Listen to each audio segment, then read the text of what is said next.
اللہ تعالیٰ نے ہم سب کو خصوصیت کے ساتھ پوری انسانیت میں 2 نعمتوں سے نوازا ہے۔ یہ 2 بہت بڑی نعمتیں بھی ہیں اور یہ بہت بڑی طاقتیں بھی ہیں۔ ان 2 نعمتوں میں ایک نعمت ایمان کی نعمت ہے، دوسری نعمت دعوت والی محنت کی نعمت ہے۔ پہلے ہمیں ان 2 چیزوں کا نعمت ہونا سمجھنے آ جائے۔ جب ان 2 چیزوں کا ہمیں نعمت ہونا سمجھنے آ جائے گا تو پھر ان 2 چیزوں کے تعلق سے ہم سوچیں گے، فکر کریں گے، عمل کریں گے، اور اس تعلق سے ہم اپنی صلاحیتیں، اپنا جان و مال، اپنی ہر چیز اس میں خرچ کرنے والے ہم بنیں گے۔ ایمان کیوں نہ نعمت ہو، جبکہ یہ دونوں جہاں کی کامیابی کی چابی ہے، دونوں جہاں کی کامیابی کا ذریعہ ہے۔ دنیا میں بھی اللہ تعالیٰ خلافت کا، بادشاہت کا، سربلندی کا، امن اور امان کا، چین و سکون کا جو وعدہ اللہ نے دیا ہے، جس کو ربنا آتنا فی الدنیا حسنہ سے تعبیر کیا ہے، وہ سب ایمان پر ہے۔ اور دوسری جو نعمت ہے دعوت و تبلیغ کی نعمت، کیونکہ ہم اس قابل نہیں ہیں کہ ہمیں انبیاء والا کام دیا جائے۔ بغیر استحقاق کے اللہ تعالیٰ نے ہمیں یہ جو نبوت والا کام، نبوت والی ذمہ داری، امر بالمعروف اور نہی عن المنکر کی اللہ نے ہمیں جو دی ہے، یہ اللہ کا ہم پر بہت بڑا فضل ہے، احسان ہے، کیونکہ ہم اس قابل نہیں ہیں کہ ہم انبیاء والی محنت کر سکیں، انبیاء والا کام کر سکیں۔ کیوں؟ اس لیے کہ انبیاء علیہ السلام کی جو ذات ہوتی ہے وہ بابرکت ہوتی ہے، مبارک ہوتی ہے، معصوم عن الخطا ہوتی ہے، اسے کوئی غلطی نہیں ہوتی ہے، کبیرہ تو بہت دور کی بات ہے، صغیرہ بھی نہیں ہوتا۔ ہم کبیرہ گناہوں کے مرتکبین ہیں، پھر بھی اللہ نے ہمیں یہ کام دیا ہے، تو یہ اللہ کا محض فضل ہے، محض اللہ کا احسان ہے۔ تو اس طرح پر یہ اللہ کی بہت بڑی نعمت ہوئی۔ پہلی نعمت جو اللہ تعالیٰ نے دی ہے ایمان کی شکل میں، اسلام کی شکل میں، اس سلسلے میں ہمیں کرنا کیا ہے اور ہم سے کیا کوتاہی ہو رہی ہے۔ پوری امت کو یہ بات سمجھنے کی اور پوری امت کو سمجھانے کی ضرورت ہے کہ ایمان بھی سیکھنے کی چیز ہے۔ شیطان دلوں میں وسوسہ ڈالا ہوا ہے کہ ایمان کی محنت تو غیروں میں ہونی چاہیے، مسلمانوں میں کیوں؟ اس وسوسے نے مسلمانوں کو ایمان کے تقاضوں سے دور کر دیا، کیونکہ شیطان کو علم ہے کہ اگر یہ ان کی بنیاد مضبوط ہو گئی تو پھر عمل کی عمارت کھڑی کرنا ان کے لیے آسان ہو جاتا ہے۔ دین کے تمام شعبوں کو ایمان سے تقویت ملتی ہے، قوت حاصل ہوتی ہے، شیطان کو اس کا علم ہے، تو اس نے بنیاد کو کھوکھلی کرنا چاہا، اس کو کمزور کرنا چاہا، اس کے قواعد کو، اس کی بنیادوں کو کھوکھلا کرنا چاہا، تو یہ وسوسہ ڈال دیا کہ ایمان کی محنت غیروں میں ہونی چاہیے، جبکہ یہ بات قرآن کے خلاف، حدیث کے خلاف اور صحابہ رضوان اجمعین کے عمل کے خلاف ہے۔ چنانچہ یہ قرآن کہتا ہے یا ایھا الذین آمنوا آمنوا، اے ایمان والو اپنے ایمان پر جمے رہو، استقامت سے رہو، ایمان کی فکر کرو۔ حدیث کہتی ہے جدیدوا ایمانکم، اپنے ایمان کو تازہ کرتے رہا کرو۔ صحابہ رضی اللہ عنہ ایمان کے حلقے لگا کر ہمیں بتاتے ہیں کہ ایمان کی فکر کرنے کی چیز ہے۔ عبداللہ ابن رواحہ رضی اللہ عنہ فرماتے ہیں اجلس بنا نؤمن ساعۃ، آؤ بیٹھو تھوڑی دیر ایمان کے تذکرے کریں۔ تو ہمیں یہ بات سمجھنا ہے اور سمجھانا ہے کہ ایمان بھی سیکھنے کی چیز ہے. یہ ہمیں صحابہ کے عمل سے ملتی ہے. صحابہ رضی اللہ عنہم اجمعین جس طرح کا سیوا، جس طرح کا لفظ قرآن کے سیکھنے کے لیے بیان فرمایا ہے، ایمان کے سیکھنے کے لیے بھی وہی لفظ استعمال فرمایا. چنانچہ صحابہ فرماتے ہیں تعلمنا الایمان ثم تعلمنا القرآن، ہم نے ایمان کو سیکھا ہے. صحابہ یہ نہیں فرمایا کہ ہم نے ایمان کو سنا ہے، ہم نے ایمان کو سیکھا ہے. سیکھنے میں اور سننے میں، سن کر بات کو مان لینے میں فرق ہوتا ہے. سننے میں یہ ہوتا ہے کہ سنا جائے اور اس کو محفوظ کیا جائے، اس پر عمل کیا جائے. سیکھنے میں یہ ہوتا ہے کہ اس کی تکرار کی جائے، اس کو دہرایا جائے، اس کا آموختہ ہوتا ہے، اس سبق کو دہرایا جاتا ہے، بار بار اس کا تکرار ہوتا ہے. تو ایمان بھی ایک ایسی چیز ہے کہ ہر مسلمان کو ہر دن اس کی تکرار کرنے کی ضرورت ہے. ہر دن ایمان والے کو ایمان کے بولنے کی، سننے کی، غور و فکر کرنے کی ضرورت ہے. دوسری جو نعمت اللہ نے ہمیں دی ہے، اب ایمان میں جو سب سے اہم بات ہے وہ یہ ہے کہ اللہ کی عظمت، اللہ کے نبی صلی اللہ علیہ وسلم کی عظمت اور بڑائی ہمارے دل میں آ جائے. اللہ سے بولنے کو اتنا بولے، اللہ کے صفات کا یقین اتنا سنیں بولیں، اللہ کی غیبی مدد اور نصرتوں کو اتنا بولیں، اتنا سنیں کہ اللہ کی عظمت حقیقی معنی میں ہمارے دلوں میں اتر جائے. جتنی اللہ کی نافرمانیاں ہو رہی ہیں وہ اللہ کی عظمت، اللہ کی بڑائی کے دل میں نہ ہونے کی وجہ سے ہو رہی ہے. کیونکہ انسان کی فطرت ہے اپنے بڑے کی بات کو ماننا، اپنے بڑے کی بات کو ماننے میں تاخیر کرنے سے بھی انسان بچتا ہے. یہی وجہ ہے کہ آپ علیہ السلام جب اذان ہوتی تو گھر والے فرماتے ہیں کہ گویا آپ ایسے گھر سے نکل جاتے کہ ہمیں پہچانتے نہیں ہیں. یہ کیوں ہوا؟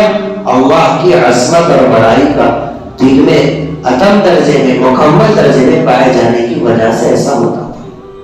اسی طرح اللہ کے نبی صلی اللہ علیہ وسلم کے طریقوں میں کامیابی کا یقین، آپ کی عظمت اور آپ کا مقام اور آپ کا مرتبہ، آپ کی محبت کامل دل میں ہوگی تو بھی آپ علیہ السلام کے آپ کی اطاعت کرنا ہمارے لیے آسان ہوگا. دوسری جو نعمت ہے دعوت والی محنت، دعوت و تبلیغ کی محنت. اس کا نعمت ہونا ہمیں سمجھ میں آ جائے اور یہ ہمارا مقصد حیات ہے. گویا یہ بات ہمیں سمجھ میں آئے. گویا اس امت کے مقصد حیات دو ہیں، ایک عبادت کرنا، دوسرا عبادت کی دعوت دینا. مقصد کا مطلب کیا ہوتا ہے؟ مقصد کا مطلب یہ ہوتا ہے کہ وہ چیز اس سے جدا نہ ہو، کسی بھی وقت میں، کسی بھی حال میں، کسی بھی فرد سے، کسی بھی مسلمان سے وہ چیز جدا نہ ہو. یعنی ہر مسلمان کو ہر حال میں، ہر دن دعوت والی محنت کرنا ہے. یہاں تک کہ گھر میں جنازہ ہے تبھی ہمارے لیے مشورہ معاف نہیں ہے، ملاقاتیں معاف نہیں ہے، اچھی باتوں کا حکم کرنا، بری باتوں سے منع کرنا معاف نہیں ہے. ہمارے گھر میں شادی کیا ہے، خوشی کا موقع ہے، تب بھی ہم سے ہمارے لیے مشورے میں رہنا، ملاقاتوں میں رہنا، روزانہ کے عمل میں رہنا ہمارے لیے ضروری ہے. یہ ہوتا ہے مقصد کا مطلب. جیسے مثال کے طور پر ہمارے گھر میں جنازہ ہے تو کیا ہمارے لیے اس دن کی نمازیں معاف ہو جاتی ہیں؟ گھر میں شادی ہے تو کیا اس دن کی نمازیں ہم سے معاف ہو جاتی ہیں؟ ایسے ہی ہم سمجھیں کہ اس دن میرے لیے دعوت والے امور معاف نہیں ہیں. اس دن میں دعوت والی محنت سے کوتاہی نہیں کر سکتا، چاہے خوشی کا دن ہو، چاہے غم کا دن ہو. دعوت والی محنت کے چھوڑنے کو ہم گناہ سمجھیں. اور یہ گناہ کیوں نہ ہو؟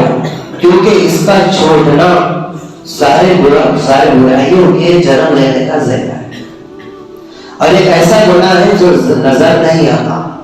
ایک آدمی شراب پی رہا ہے تو اس کے ہاتھ میں بوتل نظر آ رہی ہے، اس کا نشہ آور ہونا، اس کا نشے کی حالت میں، نشے کی حالت میں ہونا انسان کو نظر آ رہا ہے، تو پھر آدمی اس آدمی کو عیبدار سمجھتا ہے، معیوب سمجھتا ہے، اور معاشرے میں اس کا گناہ ظاہر ہوتا ہے، فسق و فجور ظاہر ہونے کی وجہ سے اس کو ہم گنہگار سمجھتے ہیں۔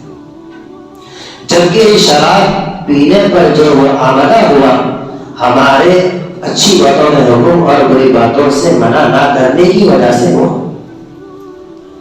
تو ہمارا دعوت و تبلیغ کی محنت کو چھوڑنا یا اس میں سستی اور کاہلی کرنا امت کو گناہوں پر آمدہ کیا، تو ہمارا یہ ترک کرنا وہ گناہوں کے وجود میں آنے کا ذریعہ بنا۔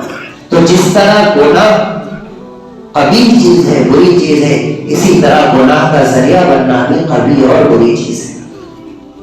تو امر بالمعروف اور نہی عن المنکر کے چھوڑنے سے بہت سارے خرابیاں لازم آئیں گی، حتیٰ کہ زمانے جاہلیت لوٹ کر آئے گا۔ بھلا بتائیے کہ زمانے جاہلیت جب امت میں لوٹ کر آئے گا تو پھر وہ قوم کیسے کامیاب ہوگی؟ اچھی باتوں کا حکم کرنا، بری باتوں سے منع کرنا، اس میں کوئی شک نہیں ہے کہ اس کے بہت سارے فضائل بتائے گئے، لیکن یہ فضائل کی حد تک محدود نہیں ہے۔ یعنی ایسا نہیں ہے کہ ہم اچھی باتوں کا حکم کریں گے، بری باتوں سے منع کریں گے تو ہمیں ثواب ملے گا، اگر ہم اس کو ترک کر دیں گے، چھوڑ دیں گے، تو ہم کو نہ ثواب ملے گا اور نہ عقاب اور نہ عذاب ہوگا، ایسا نہیں ہے۔ پکڑ ہوگی، پوچھ ہوگی، ذمہ داری ڈالی، جب ذمہ داری ڈالی جاتی ہے تو پوچھ بھی ہوتی ہے۔ اللہ تعالیٰ قرآن مجید میں فرماتے ہیں اخرجت للناس، ہم تمہیں لوگوں کے فائدے کے لیے ہم نکالے، تمہیں لوگوں کے فائدے کے لیے نکالا گیا۔ وہ فائدہ کیا ہے وہ بھی بتایا گیا، تأمرون بالمعروف وتنہون عن المنکر، کہ تم اچھی باتوں کا حکم بری باتوں سے منع کر کے لوگوں کو فائدہ پہنچاتے ہو۔ اللہ کے نبی صلی اللہ علیہ وسلم فرماتے ہیں لیس منا من لم يرحم صغیرنا ویوقر کبیرنا ویأمر بالمعروف وینہی عن المنکر، جو شخص چھوٹوں پر شفقت، بڑوں کی قدر اور اچھی باتوں کا حکم اور بری باتوں سے منع نہ کرے وہ ہم میں سے نہیں ہے، وہ ہماری کامل اتباع کرنے والوں میں سے نہیں ہے۔ اللہ تعالیٰ فرماتے تمہیں اسی کے لیے تبلیغ کے لیے نکالا گیا، اور اللہ کے نبی صلی اللہ علیہ وسلم فرماتے ہیں کہ جو یہ کام نہ کرے وہ میرے ہم میں سے نہیں ہے۔ اس کے بعد دعوت والی محنت کا کام کتنا ضروری ہے یا نہیں ہے، ہم خود اس کا فیصلہ کریں۔ تو دعوت والی محنت یہ بہت بڑی نعمت ہے۔ اس کا سب سے بڑا فائدہ جو ہمیں اپنی ذاتوں کو حاصل ہوگا وہ دین پر استقامت ہے، جو کہ اللہ کا وعدہ ہے۔ دین کے مددگاروں کے ساتھ دین پر استقامت سے جمے رہنے کا اللہ کا وعدہ ہے، اور دین پر استقامت ہر مسلمان کے لیے ضروری ہے، کیونکہ اعتبار خواتین کا ہوتا ہے، خاتمے کا اعتبار ہوتا ہے۔ جس کا خاتمہ اچھا ہو وہ کامیاب ہے، اور خاتمہ اچھا ہونے کے لیے استقامت ضروری ہے۔ تو سب سے بڑا فائدہ ہمیں جو ملے گا وہ دین پر استقامت، اور سب سے بڑا فائدہ جو ہمیں اس سے حاصل ہوگا وہ ہم سے ذمہ داری پوری ہوگی۔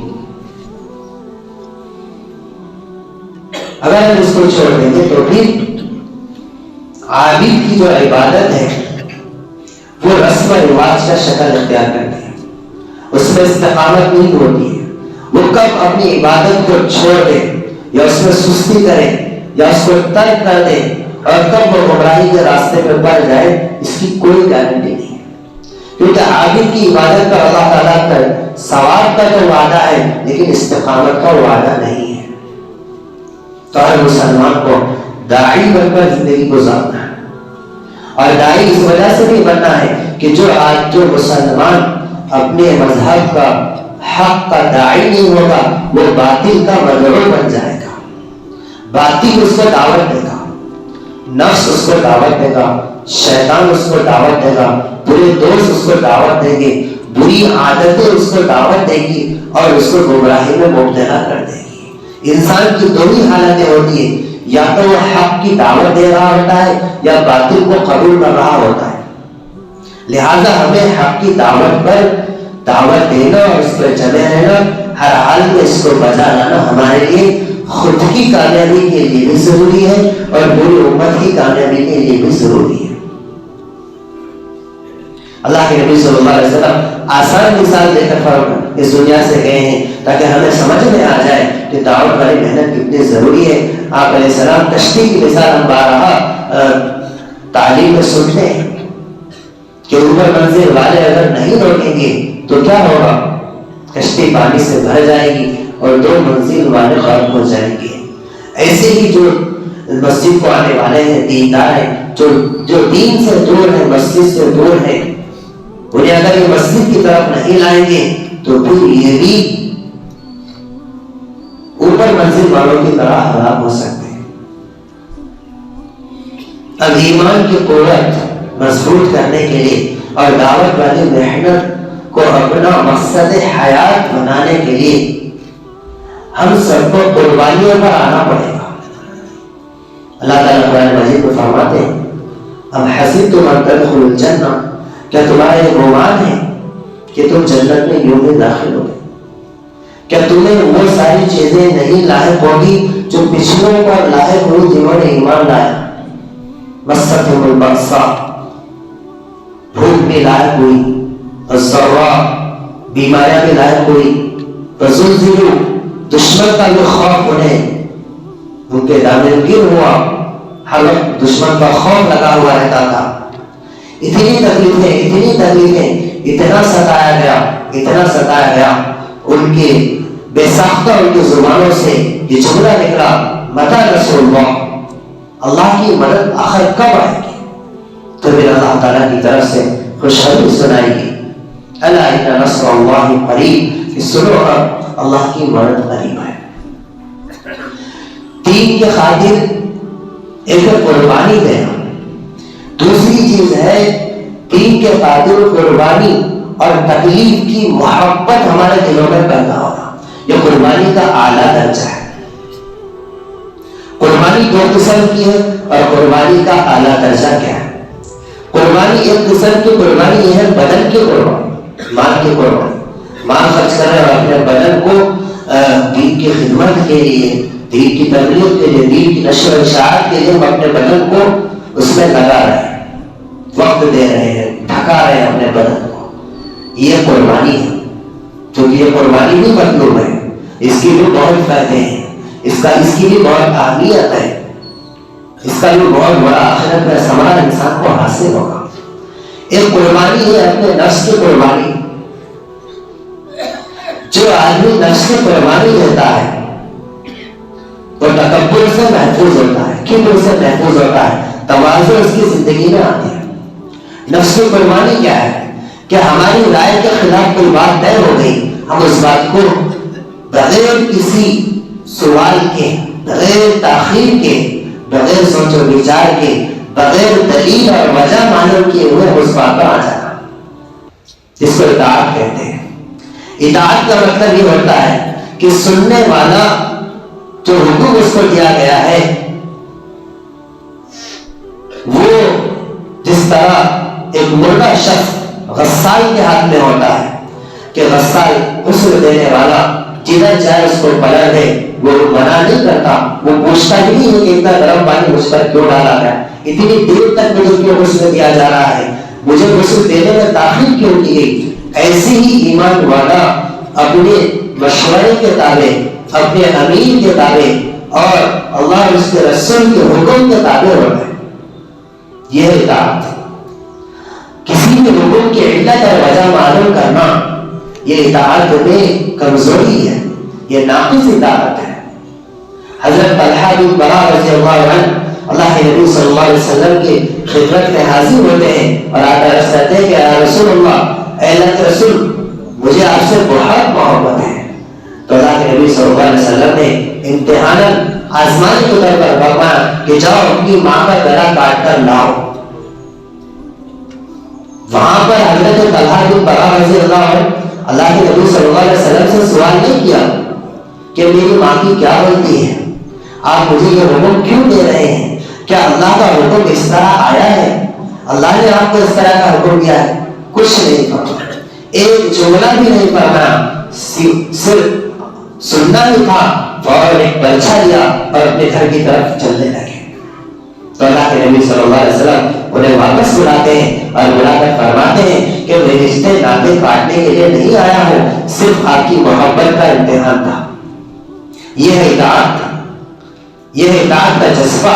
حضرت خالد بن ولید رضی اللہ عنہ لشکر فتح کے قریب ہے، آپ بڑی حیثیت سے اس جنگ میں ہیں، ابھی مسلمانوں کو کچھ ہی لمحوں میں کچھ ہی وقت میں فتح ہونے والی ہے۔ ادھر حضرت عمر رضی اللہ عنہ کا اعلان آ جاتا ہے کہ آپ اپنی ذمہ داری سے آپ کو معزول کر دیا گیا، تو آپ فوراً اس غزوے سے نکل گئے۔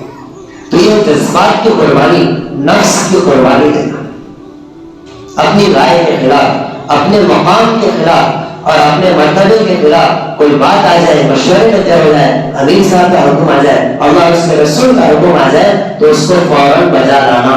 اس سے ہمارے اندر کا تکبر جاتا ہے، تواضع اس سے پیدا ہوتی ہے۔ جب تواضع زندگی میں آ جاتی ہے تو پھر اللہ تعالیٰ، ہم شہرت سے آگے نہیں بڑھ سکتے جب تک کہ اللہ تعالیٰ کی طرف سے قبولیت نہیں آ جاتی۔ اللہ تعالیٰ کی طرف جو قبولیت آتی ہے وہ تواضع سے آتی ہے۔ من تواضع للہ رفعہ اللہ، جو اللہ کے لیے تواضع اختیار کرتا ہے اللہ تعالیٰ اس کو بلند کرتے ہیں۔ تو ہمیں دو طرح کی قربانی دینا ہے۔ ایک قربانی یہ ہے کہ ہم اپنے جان و مال کو اس میں لگائیں، بدن کو ٹھکائیں۔ دوسری قربانی ہے کہ نفس کی قربانی، اور نفس کی قربانی میں ایک چیز استقامت ہے، عبادت پر استقامت، دعوت والی محنت پر استقامت، یہ بہت بڑی قربانی ہے، یہ بہت بڑا ہمت کا کام ہے۔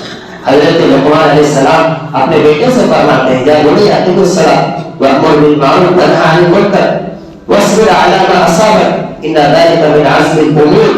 اے میرے پیارے بیٹے، نماز قائم کرو، اچھی باتوں کا حکم کرو اور بری باتوں سے منع کرو، اور یہ دو کاموں میں، نماز کے یعنی عبادت کے بجا لانے میں اور تبلیغ کرنے میں جو تمہیں تکلیف پہنچے گی اس پر صبر کرو۔ وہی وتواصوا بالحق وتواصوا بالصبر کا مفہوم بھی یہی ہے۔ اور فرمایا آگے ان ذلک من عزم الامور، بیٹے یہ ہمت کے کام ہے، اور ہمت کا کام ہر مسلمان کو کرنا ضروری ہے، کیونکہ مومن بزدل نہیں ہو سکتا، اور بزدل مومن کو اللہ پسند نہیں کرتا۔ بزدل کیوں؟ اس لیے کہ مومن کی بزدلی کا مطلب یہ ہوتا ہے کہ اس کے پاس اللہ کا خوف ختم ہوگا اور مخلوق کا خوف آ گیا، جبکہ مومن اللہ کے علاوہ کسی سے نہیں ڈرتا۔ وہ اپنے بڑے کی ضرور تعظیم کرے گا، ادب بجا لائے گا، اس کے حکم کو مانے گا، لیکن ڈرنے کا حکم نہیں ہے۔ ڈرنا صرف اللہ کی ذات سے ہے، خوف صرف اللہ کی ذات سے ہے۔ خوف اور امید دو ایسی چیزیں ہیں، اگر یہ چیزیں مخلوق سے ہو جائے گی تو پھر وہ آدمی اللہ کے حکموں کو ٹکرائے گا، نافرمانی کرنا اس کے لیے آسان ہوتا ہے۔ صحابہ رضی اللہ عنہ اجمعین، اللہ کا خوف تھا، ڈر تھا کہ انہیں دو چیزیں پیش کی جاتی کہ یا آپ اپنی جان بچا لو، جان بچانے کے خاطر نصرانیت قبول کر لو، میں تمہیں بادشاہ دوں گا اور کھولتے ہوئے پانی سے تمہیں بچاؤں گا۔ عبداللہ ابن حذافہ سہمی رضی اللہ عنہ سے مطالبہ کیا گیا، آپ کے سامنے بات رکھی گئی تو وہ اس بات پر راضی نہیں ہوئے، آپ رونے لگے تو رونے کی وجہ پوچھی گئی تو فرمایا کہ یہ میرے بدن میں ایک جان ہے، اگر میرے بدن میں جتنے بال ہیں اس سب بالوں کے برابر جانیں ہوتی تو میں قربان کر دیتا۔ یہ قربانی کا اعلیٰ درجہ، اللہ کے راستے میں 3 بار شہید کیے جانے کا اور 3 بار زندہ کیے جانے کی آپ علیہ السلام کی تمنا تھی۔ جب صحابہ رضی اللہ عنہ کی تمنا یہ ہے کہ جتنے بدن میں میرے بال ہیں اتنی جانیں ہوتی تو میں دین کے لیے قربان کر دیتا، تو کیا ہم ایک جان قربان نہیں کر سکتے؟ کیا ہم اپنا وقت قربان نہیں کر سکتے؟ کیا ہم اپنا مال قربان نہیں کر سکتے؟ ضرور کر سکتے ہیں، بشرطے کہ ہم اپنے اسلاف کو، اپنے صحابہ کی قربانیوں کو سامنے رکھیں۔ اور قربانی کا لیا جانا یہ ہمارے اوپر بوجھ نہیں ہے، یہ ہمارے اوپر بوجھ نہیں ہے، یہ ہمارے ساتھ اللہ کے طرف سے انعام کا، اکرام کا، گویا اللہ کی طرف سے انعام ہے، نعمت ہے۔ وہ کیسے؟ جیسے ایک آدمی کو مزدوری پر لیا گیا، ظاہر میں تو نظر آ رہا ہے کہ وہ دھوپ میں کام کر رہا ہے، بہت محنت اور مشقت سے کام کر رہا ہے۔ جیسے شام کا وقت آ جائے گا تو جب وہ اپنے مالک سے، اپنے اونر سے ملے گا تو وہ اپنے مالک سے یہ نہیں کہے گا کہ آپ نے مجھے مشقت میں ڈال دیا، تکلیف میں ڈال دیا، میں گھر میں راحت سے تھا، بلکہ وہ یہ کہے گا کہ میں بہت دنوں سے پریشان تھا، مجھے مزدوری پر کوئی نہیں لے رہا تھا، تو نے مزدوری پر لی، مجھ پر بہت بڑا احسان کیا، کیونکہ شام ہوتے اسے مزدوری لینا ہے۔ ایسے ہی پوری دنیا کی ایک دن شام ہونے والی ہے، ایک ہر آدمی کی اپنی موت پر ایک شام ہونے والی ہے۔ اس شام میں اس مرتے ہی فوراً اس کو مزدوری لینا ہے۔ تو جس طرح وہ مزدور رات میں اپنے مالک کا احسان بجا جاتا ہے، مزدوری کو بوجھ نہیں سمجھتا، مشقت نہیں سمجھتا، ایسے مسلمان کو دین کے خاطر ان سے جو تقاضے رکھے جاتے ہیں، جو قربانیاں دلائی جاتی ہے، اس کو وہ ایسی ہی نعمت سمجھے جیسے مزدور سمجھتا ہے۔ کیونکہ اللہ کے نبی صلی اللہ علیہ وسلم اس دنیا میں آنے سے پہلے پوری امت، پوری انسانیت کو کوئی کام پر لگانے والا نہیں تھا، گویا وہ سب بیکار تھے۔ حضرت عیسیٰ علیہ السلام کے دنیا سے جانے کے بعد کسی کو کوئی کام نہیں ملا تھا۔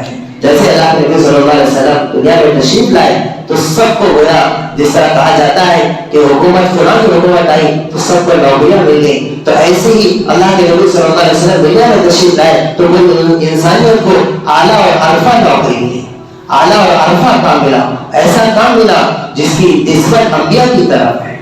حضرت یہاں تک کہ امام غزالی رحمۃ اللہ علیہ فرماتے ہیں کہ اگر امر بالمعروف اور نہی عن المنکر کو بالائے طاق رکھ دیا جائے تو پھر نبوت کا، انبیاء کا بھیجا جانا بیکار اور عبث لائق سمجھا جائے گا۔ اللہ رب العزت سے دعا ہے کہ اللہ تعالیٰ ہم سب کو ایمان کی نعمت سمجھا دے اور اس نعمت کے تعلق سے ہر حال میں فکر مند رہنے کی توفیق عطا فرمائے، اور دعوت والی محنت کو اپنا مقصد حیات بنا کر چلتے رہنے کی توفیق عطا فرمائے، اور دین کے خاطر تکلیف کو، دین کی تکلیف کی محبت ہمارے دلوں میں پیدا فرمائے، جیسا کہ خالد بن ولید رضی اللہ عنہ کے پاس دین کی تکلیف کی محبت تھی۔ آپ کی یہ تمنا تھی کہ سردی کا موسم ہو، بارش ہو، دشمن کا مقابلہ ہو، بچاؤ کے لیے میرے پاس صرف ڈھال ہو اور میں راہ خدا میں شہید کیا جاؤں۔ یہ تمنا، ایسی محبت ان کو تھی۔ جب وہ اس دنیا سے جا رہے تھے تو وہ افسوس کر رہے تھے کہ یہ روح میری ناک سے نکل رہی ہے، کاش کہ یہ روح میرے زخم سے نکلتی۔ اللہ رب العزت سے دعا کرتا ہوں سب کو کہنے سب کو بات محمد کرنے کی توفیق۔